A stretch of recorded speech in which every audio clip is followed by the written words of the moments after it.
C'est clair, les mots ne sacralisent pas tout. Des délits sont formés par des mots. Le harassment, le harcèlement à l'égard d'une femme par un homme qui a ascendant sur elle, c'est les mots. Ça ne se confond pas avec l'expression d'une pensée.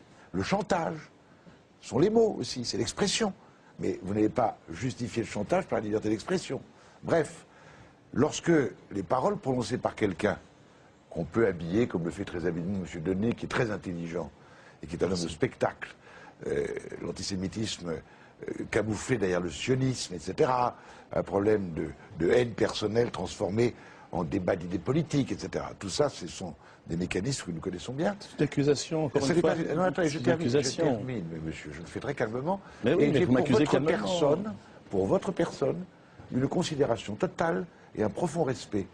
Ça n'empêchera pas que je me battrai contre ce que vous exprimez quand c'est de nature à faire mal.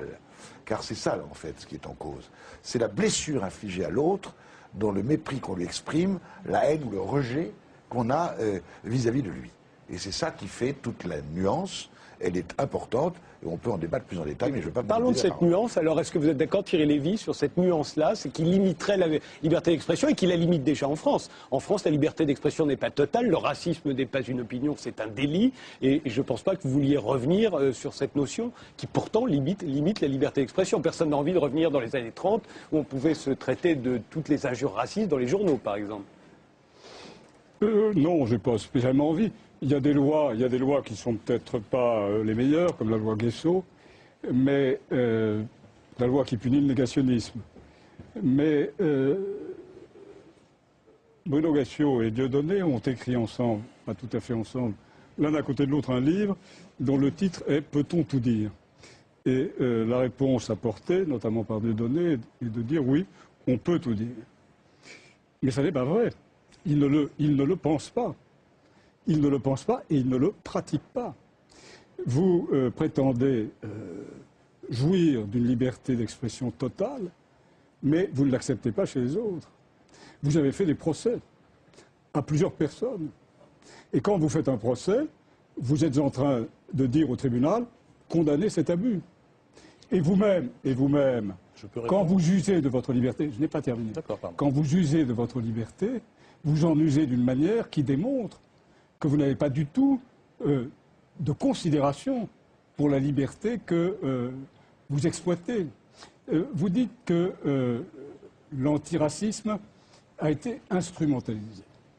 Mais regardez ce que vous faites dans vos spectacles. Vous prenez des sujets, vous prenez des personnages, vous faites venir des gens comme Faurisson, qui ne sont pas des humoristes. Vous leur donnez la parole, pas du tout par hasard. Tout ça est préparé et organisé.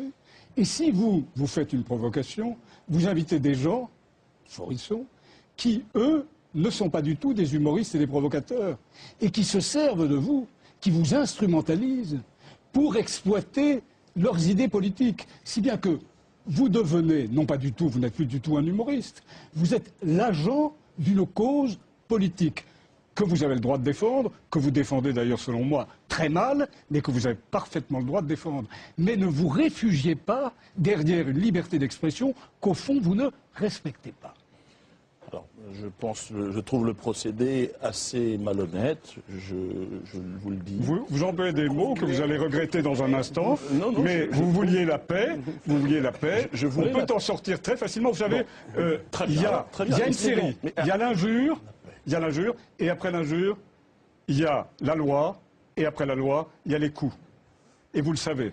Donc évitez l'injure, évitez l'insulte, et vous éviterez la loi et les coups. Est-ce que vous avez fait des procès, Dieudonné J'ai fait des procès quand on m'a tapé dessus, oui. Oui, vous avez fait des procès. Des gens, ça vous dérange?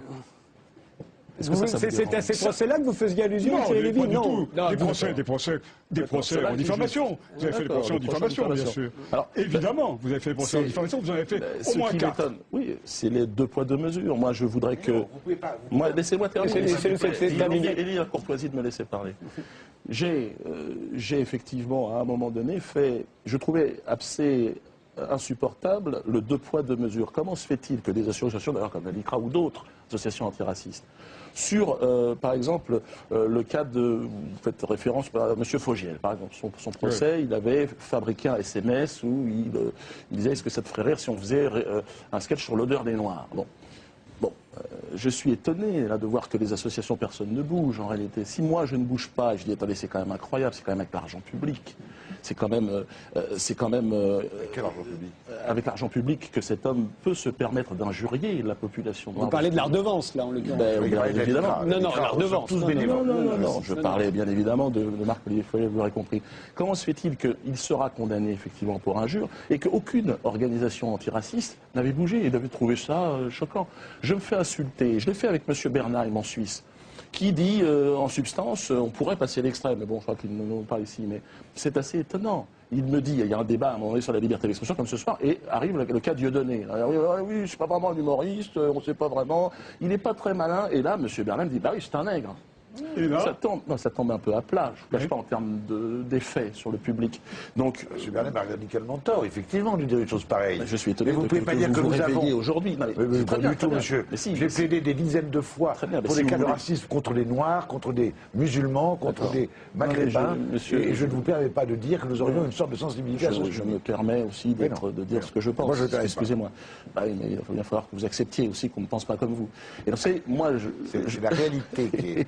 C'est la réalité qui vous gouverne. Je dis simplement que, et je trouve ça, le procédé malhonnête, dans la mesure où à chaque fois que moi, je me suis trouvé dans la situation de porter plainte, c'était un cas et une situation complètement et radicalement différente. Mais c'est ce que disent ceux qui vous attaquent.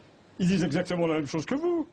Alors vous voulez renvoyer dos à dos, vous avez raison et vous avez le droit de le faire. Moi encore une fois, je suis venu dans une volonté de paix. Et vous n'êtes pas un pacificateur. Mais vous n'êtes pas vraiment pacificateur. C'est un effort. Ne vous attendez pas de ma part à venir lécher vos pompes. Je veux dire, je ne demande pas. Non, mais je ne vous demande pas de venir lécher les miennes. Moi, je dis simplement une chose, monsieur. Je vais simplement vous accepter qu'on pense différemment. J'accepte votre point de vue, acceptez le mien, et puis disons-nous que voilà, bon, effectivement, je ressens des choses qui, si on en débat, ne vont pas vous plaire. Vous ressentez des choses qui, si on en débat, ne vont pas me plaire. Essayons d'instaurer la paix. Va me plaire, parce que je me servirai de tout ce que vous direz pour vous combattre. On va voir ce qu'en pense Emmanuel Pierrat. Voilà le fond de votre pensée. Vous voyez, moi, je suis venu dans une vraie volonté de paix, et vous voulez me combattre.